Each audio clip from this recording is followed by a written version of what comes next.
बुजुर्ग बच्ची को गोद में लिए अपनी कोठियों में आ गए। तोता और मैना भी साथी थे।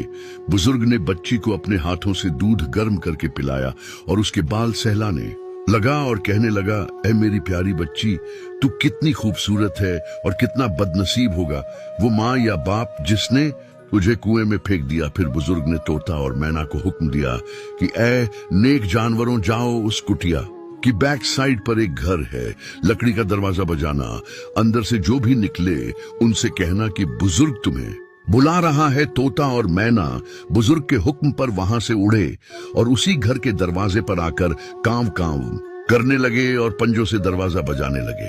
लेकिन अंदर एक बेऔलाद औरत और आदमी दोनों सजदे में गिरे हुए थे और औरत रोते हुए दुआ मांग रही थी, ऐ अल्लाह मेरे सब्र को इतना मत आजमा, मेरी उम्र बीत चुकी है दुआएं मांगते मांगते, लेकिन मुझे एक औलाद का तोहफा नहीं मिला। आज अगर मुझे तूने अपने दर से खाली हाथ लौटाया तो मैं अपनी जान दे दूंगी। मुझे इस दुनिया में जीकर क्या करना है। इतने में दरवाजे पर दस्तक हुई तो शौहर उठकर बाहर देखने गया। क्या देखता है कि वहां तोता और मैना दरवाजे के पास उड़ रहे हैं और कह रहे थे कि ऐ अल्लाह के नेक बंदे, तुझे और तेरी बीवी को अल्लाह वाले बुजुर्ग बुला रहे हैं और कह रहे हैं कि फौरन मेरे पास आओ।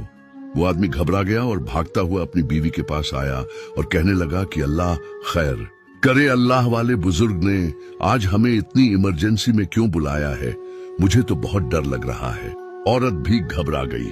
फिर दोनों तोता और मैना के साथ साथ चल पड़े। जब वो कोठिया के अंदर दाखिल हुए तो क्या देखते हैं कि एक बच्ची जिसकी चिल्कारियां गूंज रही हैं और वो खुशी से झूम रही है सुकून से झूले में लेटी हुई है। बुजुर्ग दोनों मियाँ बीवी को देखकर बहुत खुश हुए।